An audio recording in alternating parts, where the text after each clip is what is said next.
गलती कर दी सर, वो मेरा एक्स कॉम्पोनेंट नहीं है। ओके, तो acceleration of B along A is what, A B minus A A. ये तो पुराना डेफिनेशन है, इस चैप्टर से कोई लेना देना नहीं। तो A B is what 4.8 i cap minus 3.6 j cap minus 4.8 I cap minus 3.6 j cap. So this gets cancelled. 9.6 I cap is answer. So acceleration of B with respect to A is 9.6 I cap. Right? उस side भाग रहा है B A के respect, इस direction accelerator. Second है acceleration of centre of मास, वो क्या होगा?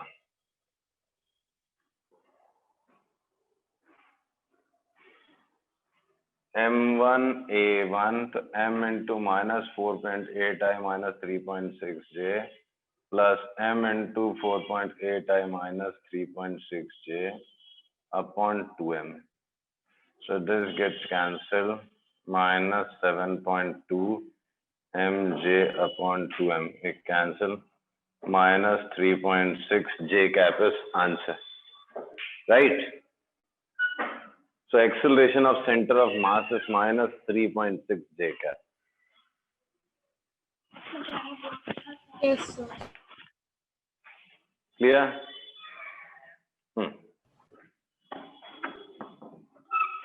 Clear ना? हाँ सर. Okay. Now.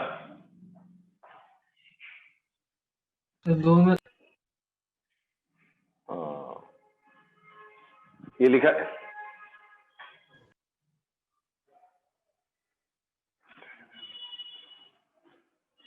डेसिमल लगाओ, डेसिमल समझा? Next question. Yes sir.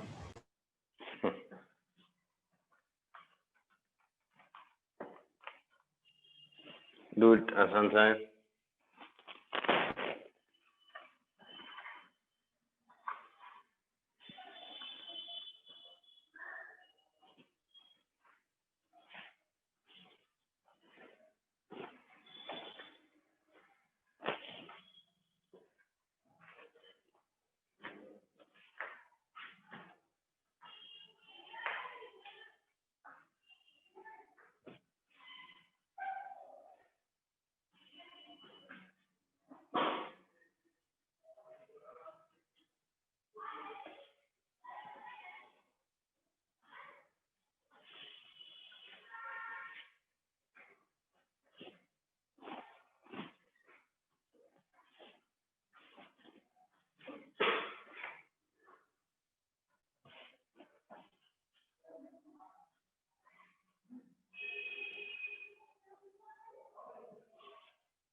Sir, ACOM 5 meter per second square. Okay, तो वेलोसिटी फिर तो 20 हो ही जाएगा. Okay, let's write. सी, तो पहले आपने सॉल्व किया, ये नीचे जाएगा, ये ऊपर जाएगा. नेट फोर्स कितना हो गया?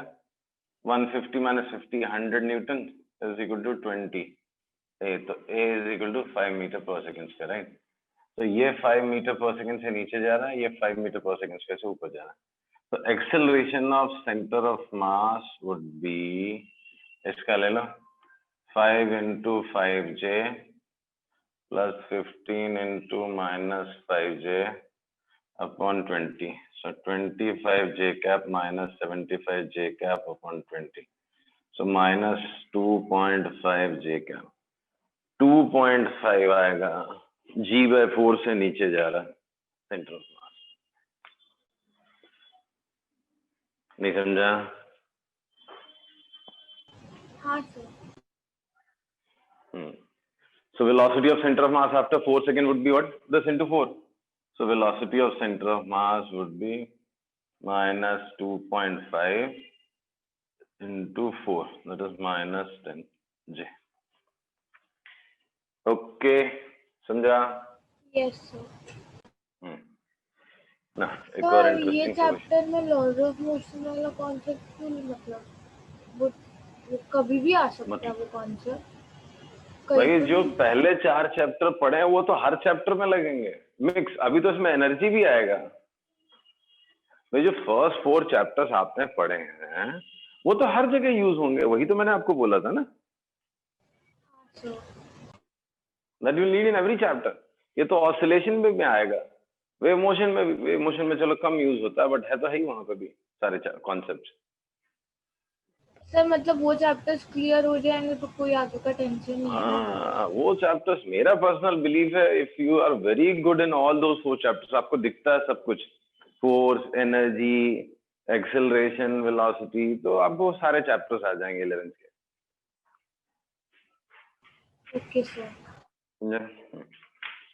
हाँ ये टॉपिक्स आपको फोर्स ही नहीं समझ में आता, फोर्स क्या है कैसा फील नहीं होता, तो फिर बहुत मुश्किल है सारे chapters. Okay, suppose there's a building height of which is 40 meter, two objects, one of mass 2 kg, another of mass 3 kg, are projected upwards simultaneously, one with a speed of 50 meter per second and other at a speed of 40 meter per second. Find maximum height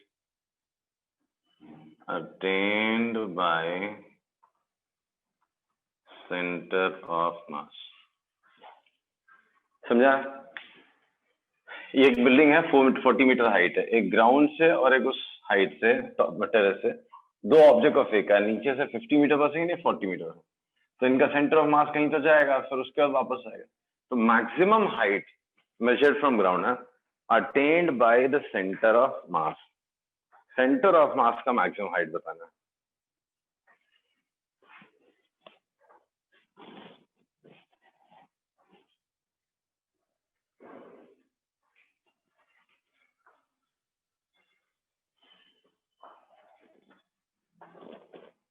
समझा question? Sir पहले WeCom निकालेंगे ना। Actually मैं hint देता हूँ, आप तो सिर्फ इंडिविजुअल उस पार्टिकल पे फोकस करो। कौन से पार्टिकल? जिसको हमने सेंटर ऑफ मास बोला। सेंटर ऑफ मास की पूरी चीज निकालो आप। इनिशियल पोजीशन क्या थी, सेंटर ऑफ मास की हाइट क्या थी, इनिशियल वेलोसिटी क्या था, उसका एक्सेलरेशन क्या है, ऐसा सोचो आप। आप तो सिर्फ उस मोशन, उस पार्टिकल के बारे में सोचो ना, बाकी तो छोड़ ही दो आप। नहीं समझा?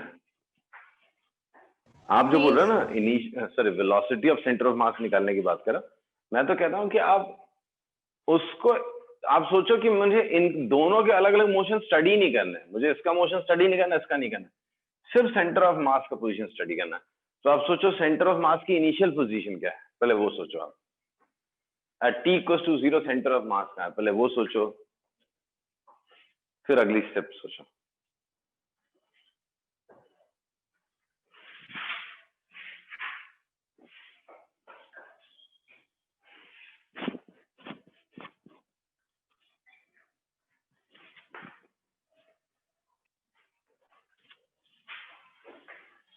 ये तो गलत बात है, आप initial position of centre of mass ही नहीं निकाल पा रहे हो।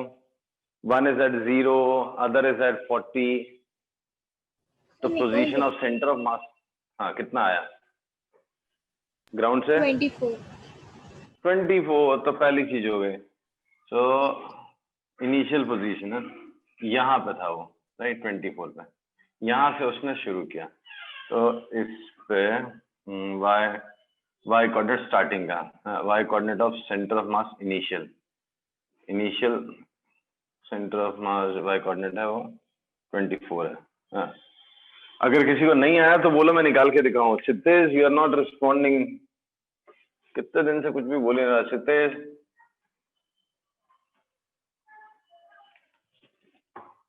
Okay, initial velocity of centre of mass, what is initial velocity of centre of mass?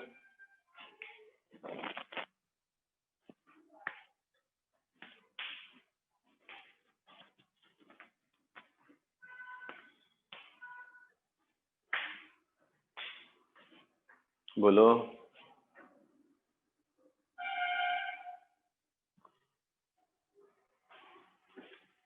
2 into 50 plus 3 into 40 upon 5 कितना हुआ 10 plus 24 that is 34 meter per second upwards.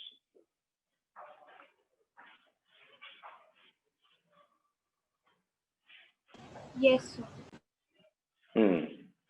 Acceleration of center of mass. इसका acceleration कितना होगा 2 का -10, उसका कितना होगा -10, ये कितना आएगा -10, तो एक्सेलरेशन तो -10 ही आएगा. Yes, sir. So, आपका जो सेंटर ऑफ मास है उसका इनिशियल वेलोसिटी 34 मीटर पर सेकेंड है एंड एक्सेलरेशन -10 है, राइट? तो ये सेंटर ऑफ मास कितना ऊपर जाएगा? तो फिर काइनेमेटिक्स की इक्वेशंस लगाएंगे ना. हाँ, तो काइनेमेटिक वही तो बोला, आप वो सिंगल पार्टिकल पे फोकस करो. I know its initial velocity, I know its तो वो कितना ऊपर जाएगा?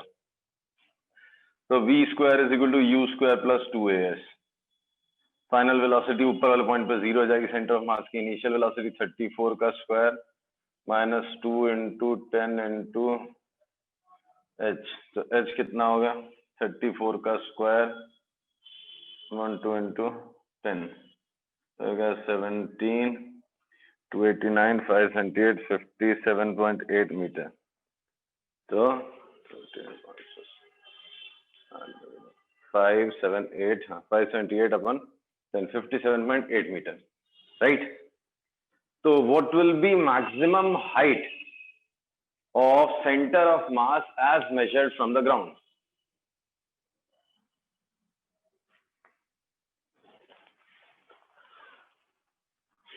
सर ये जो हमने निकाली है वो तो 24 मीटर के ऊपर वाली है ना. ऊपर है तो 24 ऐड तो maximum height is plus 24. Therefore, maximum height attained by center of mass is 57.8 plus 24 61 81.8 metre. ये हो गया आंसर, राइट? सर समझा. हाँ सर. नेक्स्ट रब कर दूं.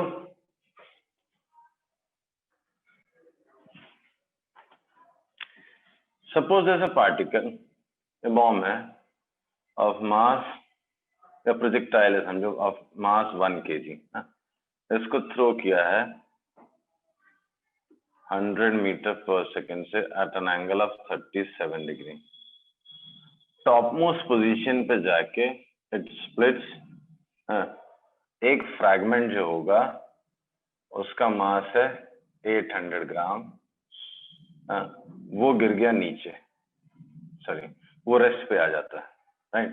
That comes to rest and you have to find position of 200 gram. ये split हुआ ऊपर जाके 2 फ्रैगमेंट में टूट गया. So at top most position at topmost position, fragment with mass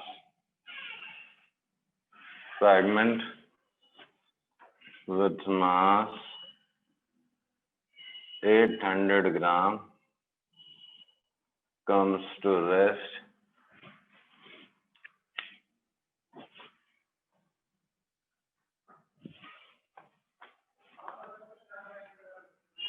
find range with respect to fragment of mass 200. मतलब आपको 200 ग्राम कितना दूर जाके गिरेगा वो बताना. कहाँ गिरेगा, कितना दूर गिरेगा.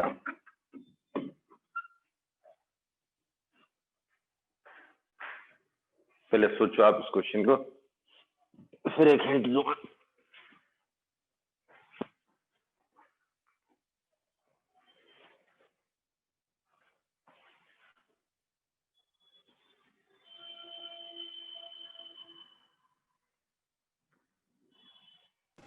सर पहले फैक्ट वो जो 200 ग्राम का जो है वो पीस उसका हमको ये हिंट देता हूँ, चल हिंट देता हूँ, मैं हिंट देता हूँ। जो उनका सेंटर ऑफ मास होगा ना, वो जहां पहुंचना था वहीं पहुंचेगा। सर फिर रेंज वाला फॉर्मूला लगा सकते हैं। रेंज वाला फॉर्मूला से आपको कंबाइंड मास का सेंटर ऑफ मास का पोजीशन मिलेगा, कंबाइंड मास का पोजीशन मिलेगा, रेंज मिलेगा। करना है पहले आपको, वो करना ही है। चलो अच्छा, पहले आप वही कर लो। जो ओरिजिनल पार्टिकल अगर नहीं ब्लास्ट होता था तो कहां जाके गिरता था, उसका रेंज निकालो। नहीं समझा? हाँ सर ये समझा। करो।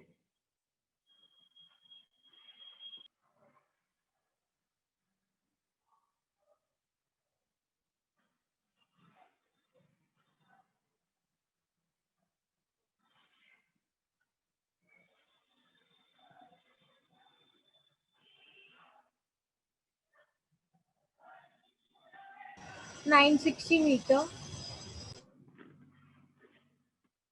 सर ओके, अप्रॉक्स करके। अभी सोचो जो टॉप मोस्ट पोजीशन पे एक जो पार्ट है वो रुक गया, वो कहां गिरेगा?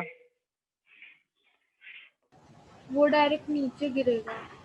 वो डायरेक्ट नीचे, बिकॉज रेस्ट पे आ गया ना, ब्लास्ट किया तो वो नीचे गिरेगा। तो सोचो कि बचा हुआ कहां गिरेगा, कि सेंटर ऑफ मास वहीं पे होना चाहिए। सेंटर ऑफ मास 960 पे है, ये 480 पे है, तो ये कहां जाके गिरेगा? बस इतना ही सोचना है आपको।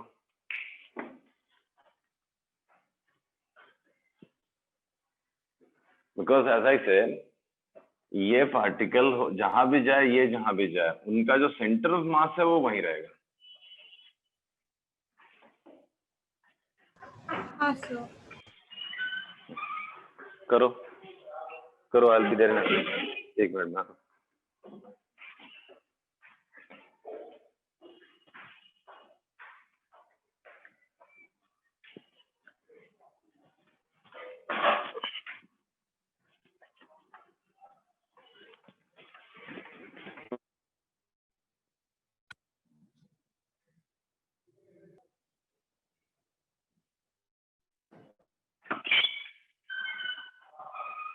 Got the answer? No sir. See, range of projectile u square sin square theta, sorry, u square sin 2 theta by g. So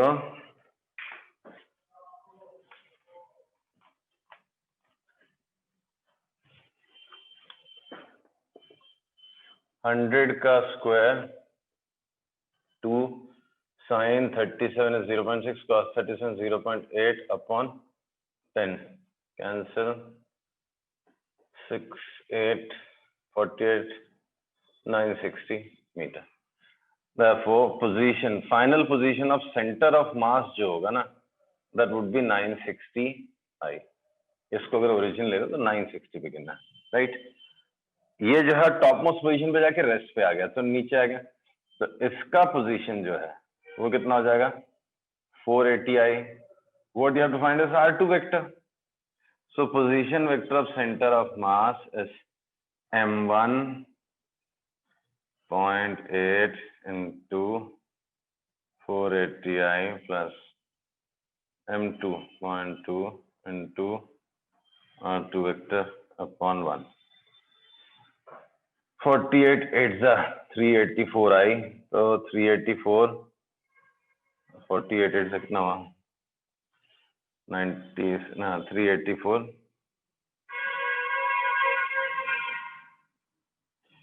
960 minus 384 upon 0.2 I. This is your answer. So R2 vector is 384. No.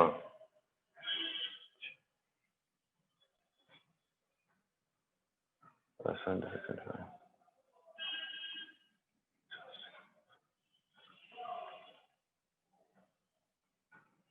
380 2500 plus 2880 metre, ये answer I क्या। सो 2880 metre पे जाके गिरेगा, समझा? हाँ sir समझा अभी। चलो टेक अ ब्रेक, 6:30 वापस मिलते हैं।